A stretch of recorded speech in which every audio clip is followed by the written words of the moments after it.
Lord Taylor of Warwick. On this very day, the 31st of January, 1606, Guy Fawkes was executed following the failed gunpowder plot.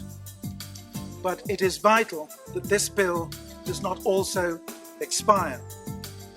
The bill must be passed into law to allow Her Majesty's government to implement the will of the people in the referendum result, and to respect the judgment of the Supreme Court.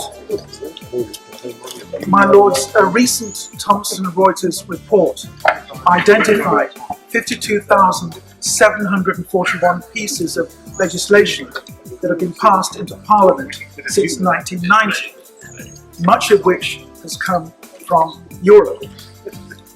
Transforming European into British law is the quickest way to ensure continuity, and of course this is the purpose of this very bill. So I see the rationale for the so-called Henry VIII clauses, allowing ministers to streamline the procedures. But I put it to the minister that these powers should be limited to technical issues only, and there should be a sunset clause. But in so doing, surely we have to learn from the past. Such a complexity of constitutional laws may not have served Britain well. Let us not forget that after 40 days and 40 nights on Mount Sinai, in the presence of Almighty God, the prophet Moses finally emerged with only 10 commandments to help humanity. If God had given Moses 52,741 laws, I suspect he would have needed more than 2 tablets. My Lords, I spent some years as a barrister from what was known as Rumpole of Bailey's chambers, and I stress I'm in favour of this bill and want it to pass. But there are some matters that I would ask the Noble Minister to reflect upon and comment on his winding up. There is the concern that the bill as presently drafted fails to fully assign a legal status to retained EU law. Could the Noble Minister also address the concern that ministers are due to determine legal status only on a case-by-case basis, considering the fundamental nature of such a power? The bill seeks also not to retain the Charter of Fundamental Rights. Will the Noble Minister address some concern that this may lead to a rather scattered landscape of rights, resulting in less protection for people? I'm sure all of these matters can be resolved, but I would ask him to consider these matters. Much also has been said about Clause 11, about devolution, and I would urge the government to rethink that. Can the Noble Minister also assure members that the House of Lords will play an equal role in scrutinising any secondary legislation, as promised, I believe, by the Leader of the Lords before the Constitution Committee on the 13th of December? And will this maybe even be written into the bill? My Lords, this is an exciting time for our nation.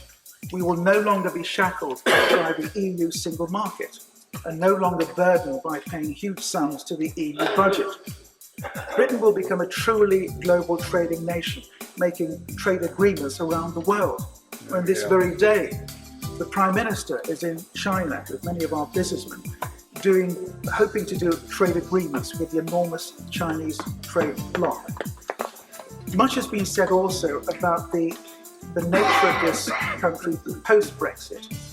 And this is when I really refer to the Commonwealth family.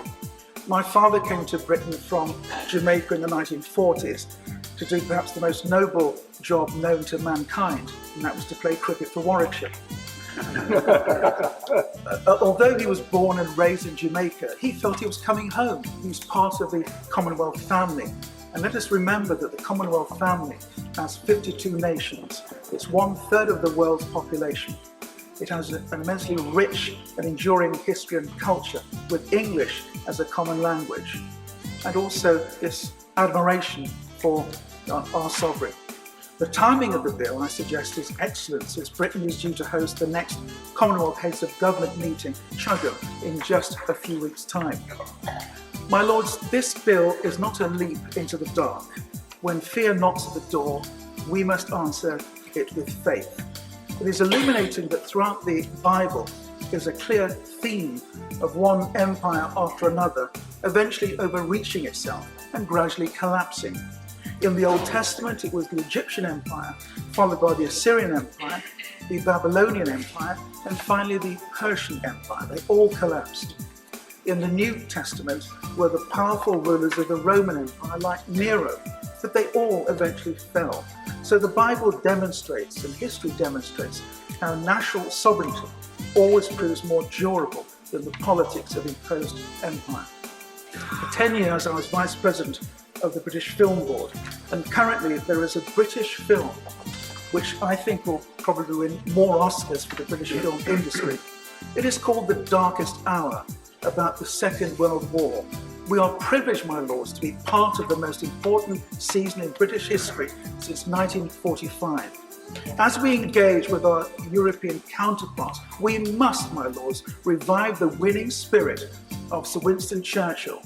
In the film, Churchill declares, "You cannot reason with a tiger when your head is in its mouth."